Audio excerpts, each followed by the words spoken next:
Hello. It's a great night. I'm in a particularly good mood today. So here we go. Good evening, good morning, good afternoon, good day, wherever you are in this world, on the globe. My name is Sroda Aglago. Thank you for joining me at Love, Forgive, Live podcast. It's been a great week. I'm very excited. I'm sure you can tell in my voice. Well, let me just put it this way.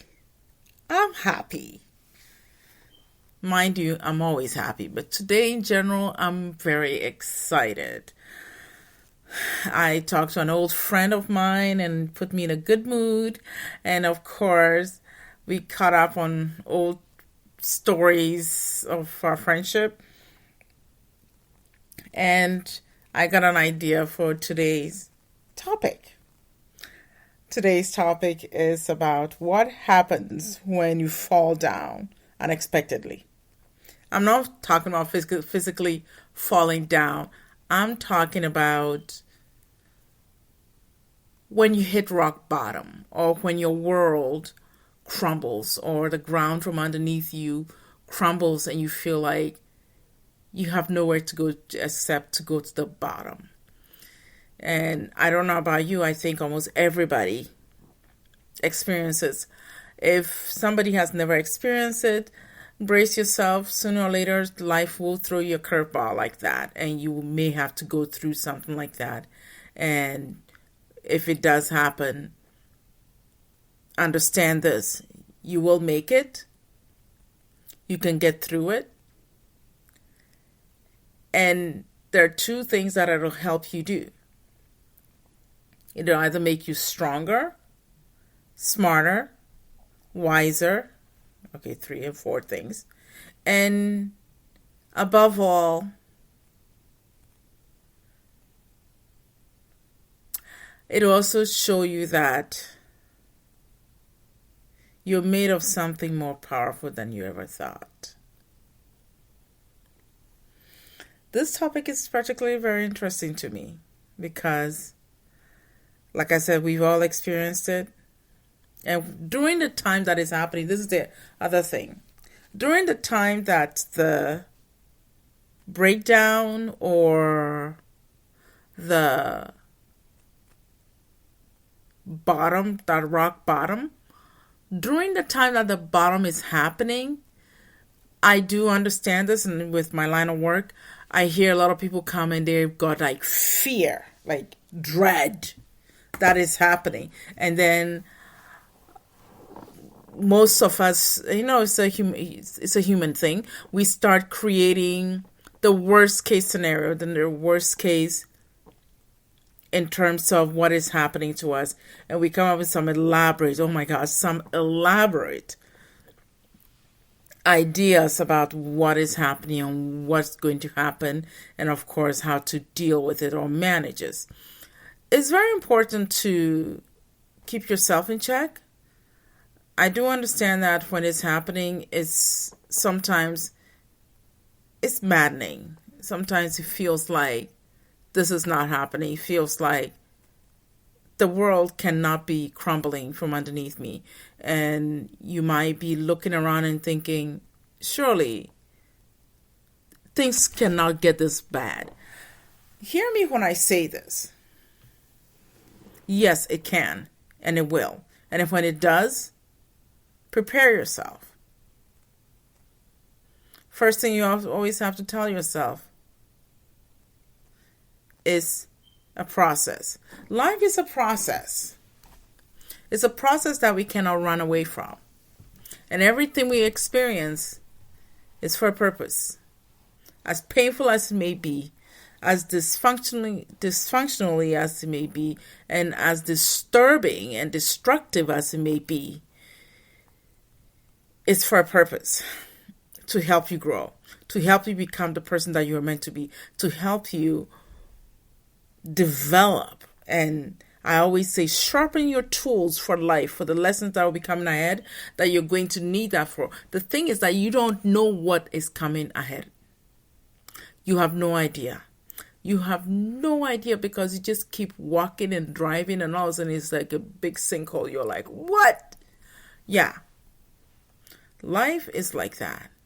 And believe me, it'll surprise you because it'll punch you in the gut. It'll punch you in the mouth, in the nose. You may be bleeding. That's life. And sometimes things may be going so well. And then you look to the other side. Turn around, make one turn, and you're like, how could I be riding so high? And then turn around and get something so low. I'll tell you this.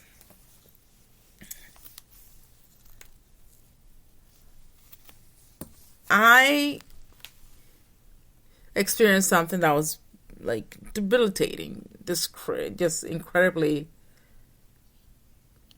disheartening. And I was very upset, needless to say. And then,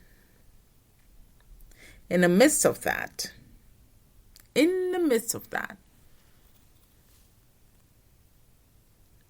something incredible happened.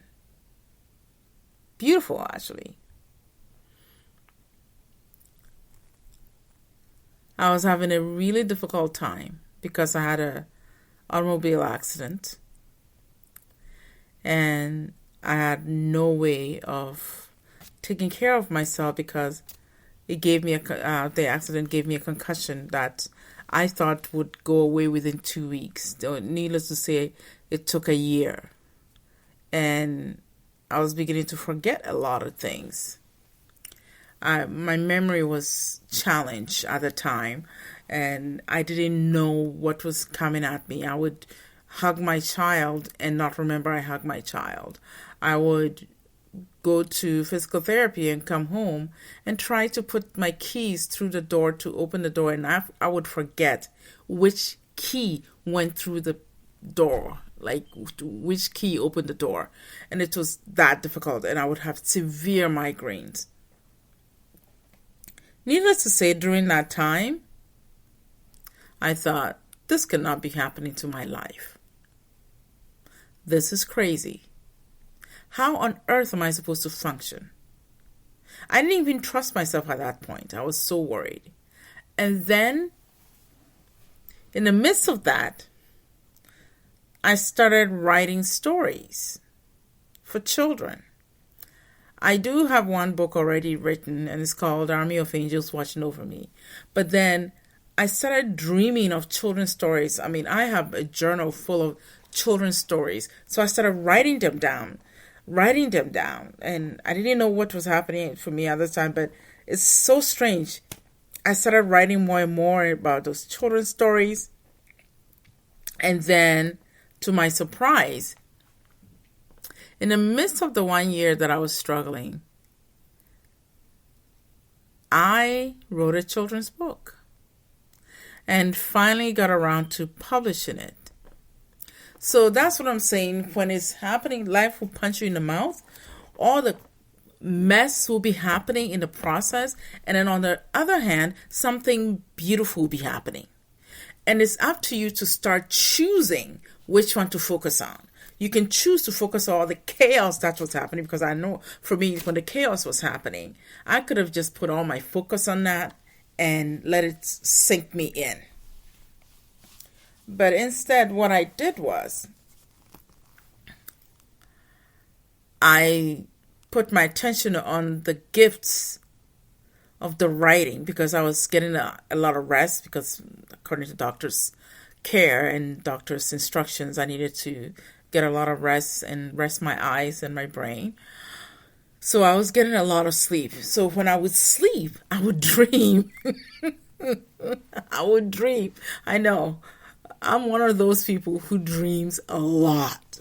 So I would dream stories about children, and I would wake up writing them.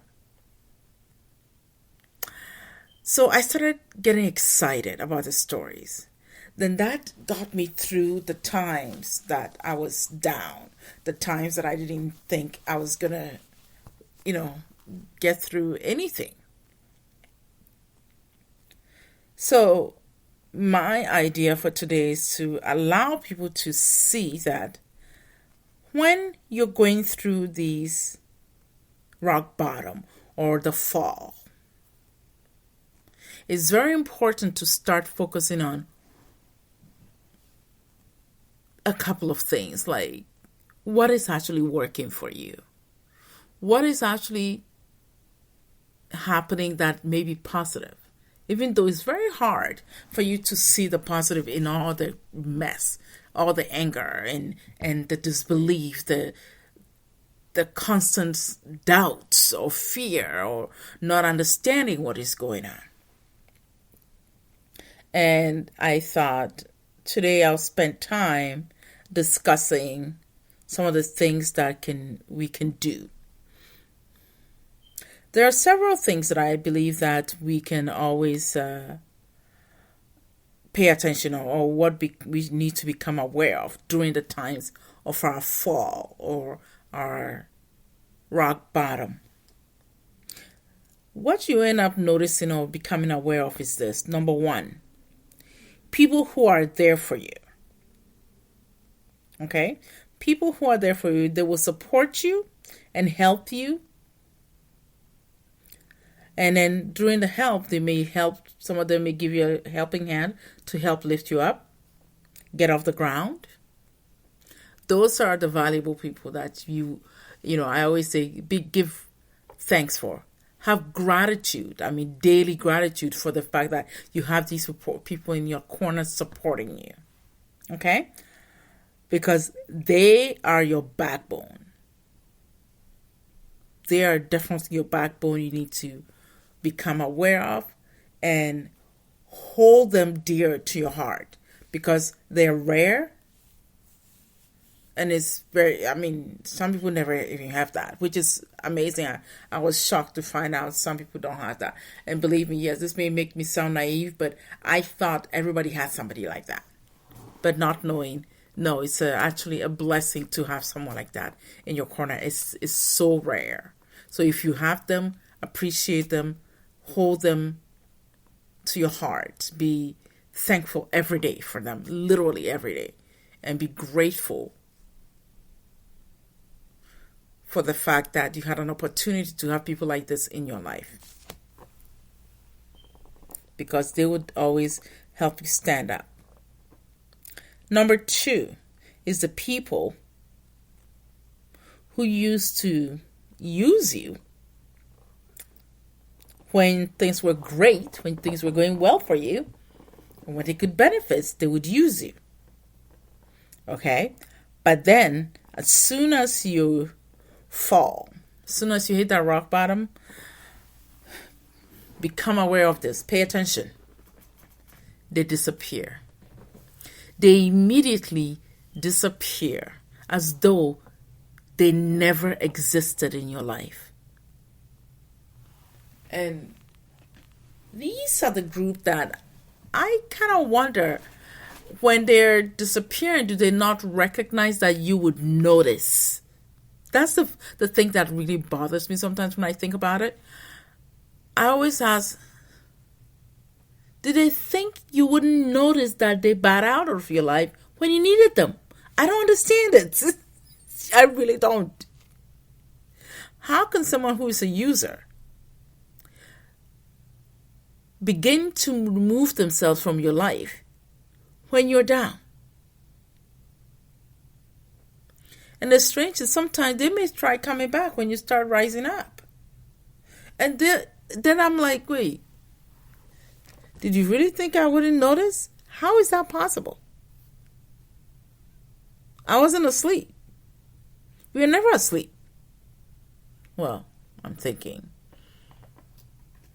nobody's asleep, but some people may be. I don't know. So those are the ones you become aware of. The third type of people or things you should become aware of when you fall are the ones who have always secretly disliked you or even secretly hated you, which is so sad. but never showed it. They never showed that they dislike you. They never showed that they hated you. You could, I always think they act like they don't show you, but let me tell you, your intuition can always pick up the vibes of the phony, of the fakeness, of the pretentious behavior that, well, I kind of like you. We can tell. We know. But here's the thing. The person who is pretending believes that nobody can see it. But the person on the receiving end can see it. Please, my brothers and sisters, don't do that. We can tell. We know who you are. And we see. We choose not to address you or talk about that or confront you about it because we realize it's no point. You're going to be the way you want to be. But duly noted, we can see you. We just choose not to confront you. Doesn't mean that we're stupid. That's the thing. Please, don't think the person you're doing it to is stupid and they can't see. Just say. Now, they will become the first people, the haters or the people who secretly hated you or dislike you, will become the very first people. The moment you fall, they'll be like, it serves him right, it serves her right. Which is so sad. They'll be the first on the blogs, talking to people, she thought she was too good for other people. She was too good for this. Serves her right. That's how you begin to know. Thank you. So these are the 3 things you become aware of when you fall. And understand this. Be grateful, even though it's a painful thing. But be grateful for the fall, because the fall allowed you to see all these people. Without that, you will not be able to see them. So be grateful and thankful. Thankful for the fact that you can see them clearly now. Before you couldn't. Because you were too busy believing just because you're truthful and kind and gentle and loyal and still there for people means that everybody's the same. They're not. So be thankful for the fact that now you know and you see them. Instead of getting upset, I used to get so upset I would cry. I'd be like, I don't understand. Why do they do this? Why are they? One of my friends used to say, should I grow up? Get used to it. Stop looking at the world through rose-colored lenses that everybody is the same as you. They're not. We are the same in the sense that we are God's children. We are from one family, the humanity family. But sometimes our brothers and sisters operate in the ego. And when they operate in the ego, where it's all shallow, this is what happens. Okay? So the first one is those who are there for you and support you and are loyal for that will stand for you.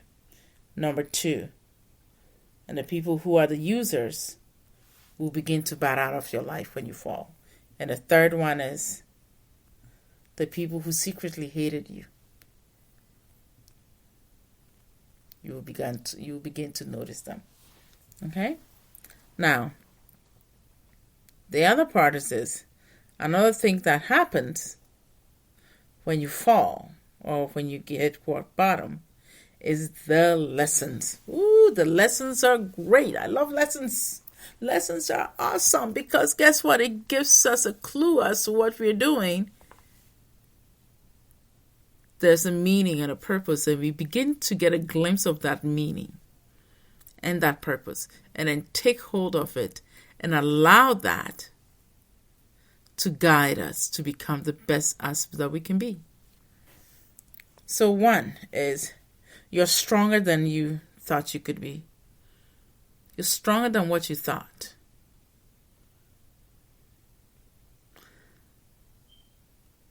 one of the things I used to think about was, I don't think I could ever, deal with that until my accident happened. Then I was like, well, now you have to deal. So believe me, you begin to recognize that you're stronger than you thought, and be grateful for that. Number 2, you learn to let go of what you thought you know or knew, because in the end, excuse me, you have no control of anything. This, to me, is a gift. To become fully aware that you have no control of anything. It's a beautiful gift, because what you then become aware of is the will of the universe. Knowing that you don't have control, and control belongs to something higher than you, stronger than you, that is good for you, that knows what is good for you. It's a powerful thing, and it's hard for a lot of people to do that, and I understand it. I understand that a lot of it is like, well, I've been doing this for so long, how can I just let go? If I let go, then what do I have? I can't say that enough. What do I have? But you learn to understand, I really don't have control of anything. And it's okay. Honestly, this one gives you so much peace. Ooh, it gives you so much peace. It makes you feel relieved. Because now you realize, I don't have to figure out everything. I don't have to figure out everything for myself. I don't have to figure it all out. Period.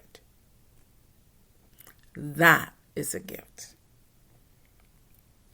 Number 3, you learn the lesson that the universe really does know what you need to survive,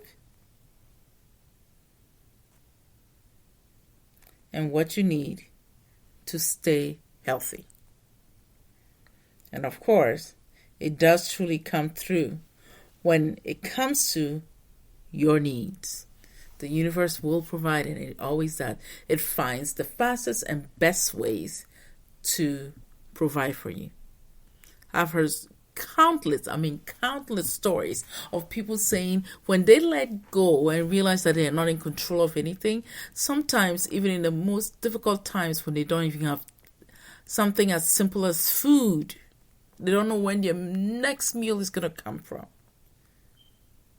And then it shows up. And they have excess. It blows people's mind. And I hear people say, oh my gosh, that is amazing. They thought they were done for. So that's a really good lesson to learn. Number 4. Another lesson is, it is okay to ask for help. Asking for help is not a sign of weakness. Asking for help is not about being complacent or being a beggar. Okay? Asking for help is recognizing that you can't do it all by yourself. You can ask for help and learn to accept it. Because here's the thing. Not asking for help usually tells you something about you that you need to pay attention to. It shows about your unhealthy relationship with yourself and those around you. And it also reveals something about you from what you've been through. That your needs as a child was not met. So you've developed a distrust, which is a disconnect from others.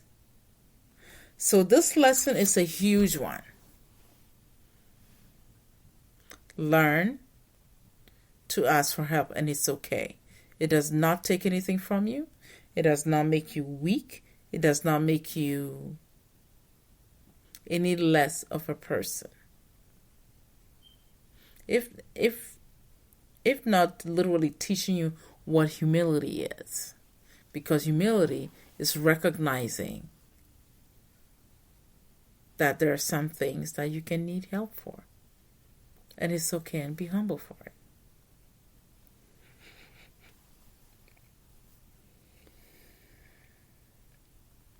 Okay? Number 5. There are really loyal people in your life. You do have loyal people in your life who will stick with you through thick and thin, good or bad, and the good and the ugly. They will be there. And I learned something the other day. When you allow people to be loyal to you, and when you allow them to see you through the ugliest times or the worst times of your life, what it builds is this. It's an equity in a relationship. It's built on equity of the trust that you develop with each other. And then you know that it's okay. It makes you become stronger as a person. It bonds your relationship with a person to allow you to see that, wow, we can walk through this muddy situation, this ugly situation, and you stuck with me and walked with me and went through with me. And now I am here and I am safe and it is okay. Oh my gosh. Those are the stuff real true friendship is made out of, and family bonding is made out of. Because when you don't hide that bottom from them, but rather allow them to help shelter or help shoulder the burden with you or the pain with you, and help you grow through it, help you get stronger, help you stay sane through it, nothing can come and disrupt that loyalty.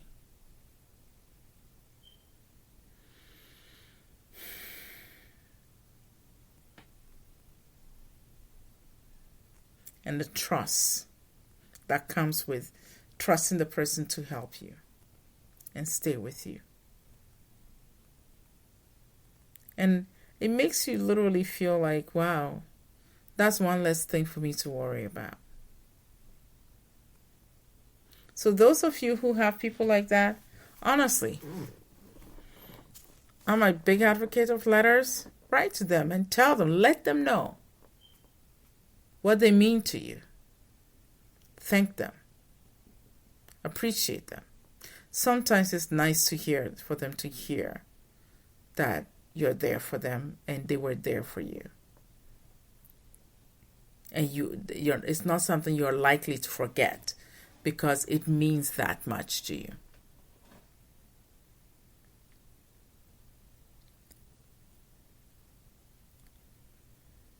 Number 6.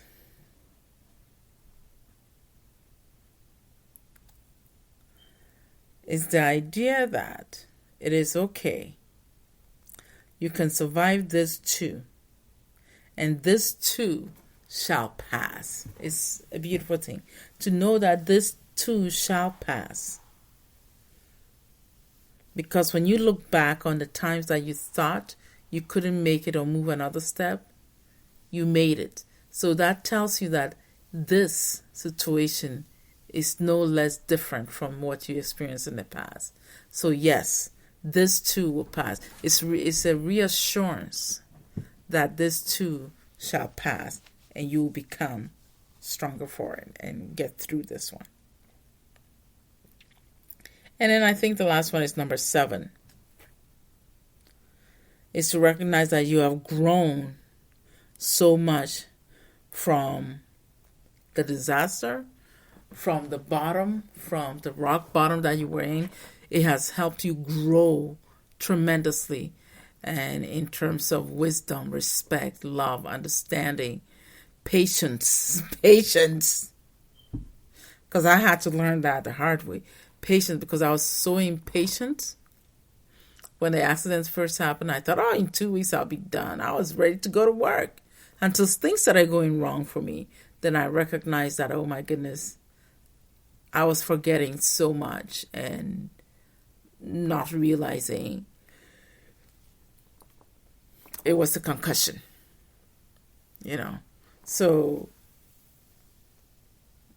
begin to recognize that you have grown and it has taught you to become let me see, for lack of a better word, a grown up, a mature person, you know, where you're much more aware of your surroundings and your stage in life and what you're dealing with and how to deal.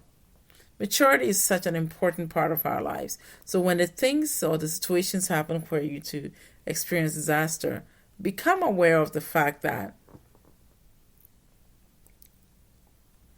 you are at the cusp of recognizing and discovering your own sense of self, your own growth, your ideal self that you're supposed to be. And that growth gave you an opportunity to see the stuff you're made out of. You know, so it's very important. I hope today was helpful in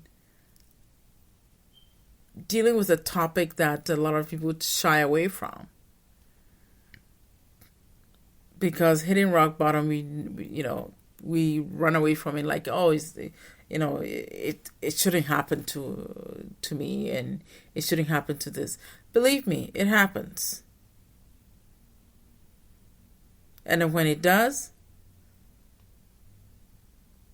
trust and believe that the process will become your greatest strength in terms of learning, understanding, and finding out your own sense of self and how to own it, speak through it, and let it become your tool for preparing for the next stage in life and what lessons may come later on. Okay? Now, I'm going to move on a different topic. I was busy for quite a while now, for the past few months, and I know I didn't talk about it on the podcast, but now I can talk about it. I'm excited. So, there's a children's story. Remember I told you in the beginning I was talking about the children's story that I was writing in dreams, but this one, I wrote it years ago as a story to my child and as a bedtime story. And I remember the child telling me, Mommy, you should write the story and share it with other kids. It's a beautiful story. And I used to think, oh, I just made it up to tell you, but my child bugged me, so I started doing something. But during this time, I was able to give it to someone to illustrate for me. And the book finally came out last week. And I'm really happy and excited about it. The premise of this book was very interesting. And eventually I'll talk about it because someone is going to interview me on this podcast about the book and the process and how it came about. But in any case, the title of the book is called Polar Kiss. Polar Kiss is a story about a young boy who wanted the parents to give him a kiss before he goes to bed. And that kiss he was requesting from the parents and the family, from his sister and everybody, became his quest because they kept refusing to give it to him. And so it became a quest for him to figure out a way to get what he needed. And because he said he needed that before he could sleep. If he didn't get it, he won't sleep. Anyway, so the story follows the young boy in terms of what he's going to do to get what he needs. And he had to come up with some clever ways to get his needs met. Most of the stories that I write with lessons or some way for children to feel empowered, to feel like they can also have a say in something, they can do something, they can be creative in something. So Polar Kids is that book that encouraged children to become creative, innovative, and come up with their own version of what they need, and then communicate with that with their parents and family. Being that the work that I do, I always encourage my clients to come up with a way to get what their needs met, as long as it's a safe and calm situation. They can always create what they need and allow themselves to get that met. Another thing that I have been working, I know I did talk about it on this podcast. Eventually you guys will know more about my level of creativity. I'm always writing something. That's one thing that I do enjoy doing. I'm always writing, either writing down dreams that I've dreamt throughout the night, or writing poetry that pop out in my head. Some poetries, actually, here's the other thing. Some poetries pop up in my dream where I wake up and I frantically write them down. And of course, some of them will happen when I'm watching some sort of a drama on my laptop, like on Netflix or something, and then an idea popped in my head and I was like, oh my gosh, I gotta write that down. So my brain is kind of wired that way, where I'm constantly being creative. So one of the creative things I've done is also writing a book called, actually the title of the book is the name of the podcast, and it's called Love, Forgive, Live. This book is more about life and lessons and adversities that I myself have faced, and how I managed to grow from it, how that shaped me, and how